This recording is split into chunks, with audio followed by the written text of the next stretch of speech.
Le mystère derrière l'église de mon village, c'est une histoire que j'ai portée dans mon cœur depuis l'enfance.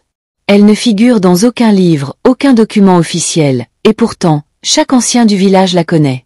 Mais personne n'ose la raconter à voix haute, comme si la vérité elle-même était maudite.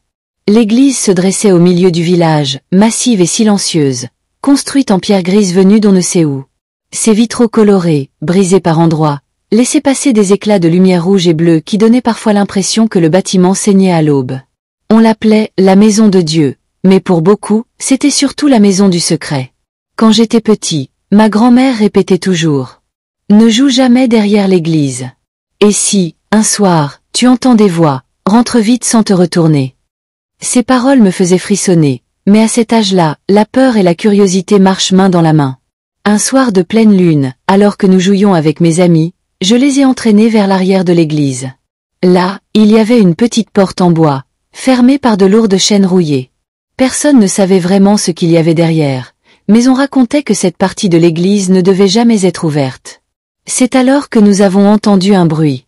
Au début, un simple souffle, puis un gémissement, comme une prière étouffée. Mes amis, pris de panique, se sont enfuis en hurlant. Moi, paralysé, je suis resté. Mon cœur battait si fort que j'avais l'impression qu'il allait exploser. Je me suis approché de la porte et j'ai collé mon oreille contre le bois froid. Et là, je les ai entendus. Des voix. Pas une seule, mais des dizaines. Elles priaient. Mais ce n'étaient pas les prières que nous récitait le prêtre à la messe. Non. C'étaient des prières dans la langue de mes ancêtres.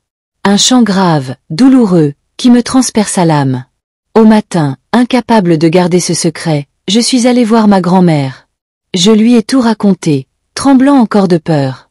Elle m'a regardé longtemps, ses yeux brillants d'une tristesse immense. Puis, d'une voix basse, elle a murmuré. « Ce que tu as entendu, ce sont les âmes de nos aïeux. Derrière ces murs, ce n'est pas seulement une église.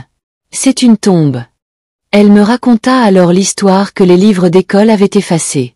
Lorsque les colons sont arrivés, ils ont imposé la construction de cette église sur un ancien lieu sacré, un espace où nos ancêtres rendaient hommage à leurs dieux et aux esprits protecteurs du village. Ceux qui refusaient de se convertir furent enfermés dans une cave secrète, juste derrière cette porte. Beaucoup ne revinrent jamais. On les avait condamnés à disparaître, à mourir sans sépulture, loin des rituels de leur peuple. Mais leurs voix, dit ma grand-mère, ne se sont jamais tues. Elles se lèvent encore, la nuit, pour rappeler au monde qu'on a voulu effacer leur mémoire. Depuis ce jour, je ne regarde plus l'église comme les autres. Lorsque les cloches sonnent le dimanche, la foule y voit un appel à la messe. Moi, j'y entends autre chose, des cris étouffés, des prières oubliées, des chants d'ancêtres qu'on a tenté de réduire au silence. Et parfois, la nuit, quand le vent souffle fort et que la lune éclaire le clocher penché, je ferme les yeux. Alors, je les entends à nouveau. Non pas pour me faire peur, mais pour me rappeler que tant que nous nous souvenons d'eux, nos ancêtres ne meurent jamais vraiment. Cette histoire t'a touché? Alors abonne-toi à Africa Story pour que nos mémoires ne meurent jamais.